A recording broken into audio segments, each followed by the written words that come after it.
عبدن اذا صلی، ہمارے ایک بندے کو جبکہ وہ نماز پڑھتا ہے۔ یہ کچھ ظلم اور زیادتی ہوئی ہے دو مختلف مراحل پر۔ دو واقعات تو ہمیں ایسے ملتے ہیں کہ حضور کو نماز سے روکا گیا اور آپ کو ایذا پہنچائی گئی اور کوئی غیر معمولی واقعہ نہیں ہوا۔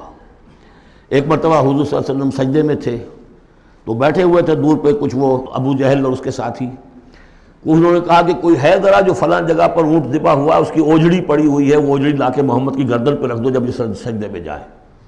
تو حضور سجدے میں گئے تو وہ اوجڑی لا کے، اونٹ کی اوجڑی بری ہوئی وہ لا کے رکھ دی، تو آپ سر نہیں اٹھا پا رہے تھے۔ پھر حضرت فاطمہ کو معلوم ہوا ہے، وہ آئی ہیں دوڑتی ہوئی، پھر انہوں نے وہاں سے اس کو ہٹایا ہے، اور تو اس وقت ایک زیادتی یہ کی گئی۔ اس وقت کوئی غیر معمولی واقعہ نہیں ہوا، یعنی کہیں اللہ تعالیٰ نے پکڑا نہیں اسے۔ ایک موقع پر یہ ہے کہ حضور نماز پڑھ رہے تھے تو وہ آیا، اس نے آپ کی گردن کے اندر چادر ڈال کر اس کا ایک پھندا سا بنا کے کھینچا کہ آپ کی آنکھیں ابل پڑی۔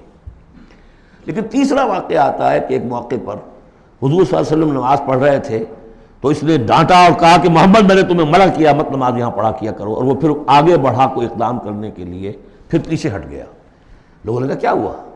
تو کہا کہ مجھے اپنے اور محمد کے درمیان ایک کھائی نظر آئی جس میں کوئی پروں والی مخلوق تھی اور وہ میری تکہ بوٹی کرنے کو تیار تھی، اس سے خوف کھا کر وہ پیچھے ہٹ گیا۔ تو مجھے جہاں تک محسوس ہوتا ہے وہ یہ ہے کہ جب تک تو حضور کو ابو طالب کی پروٹیکشن حاصل تھی اس وقت تک کا معاملہ تو پہلے دو واقعات ہیں، لیکن پھر جب آپ آئے ہیں اور طائف سے واپس آئے ہیں اور اللہ تعالیٰ کی طرف سے خصوصی پروٹیکشن آپ کو ملی ہے، اس کے بعد کا واقعہ وہ ہے کہ جس کا کہ یہاں تذکرہ ہو رہا ہے۔ ارأیت الذی ینہا، کیا تم نے دیکھا اس شخص کو جو روکتا ہے عبدن ہمارے ایک بندے کو اذا صلی، جبکہ وہ نماز پڑھتا ہے۔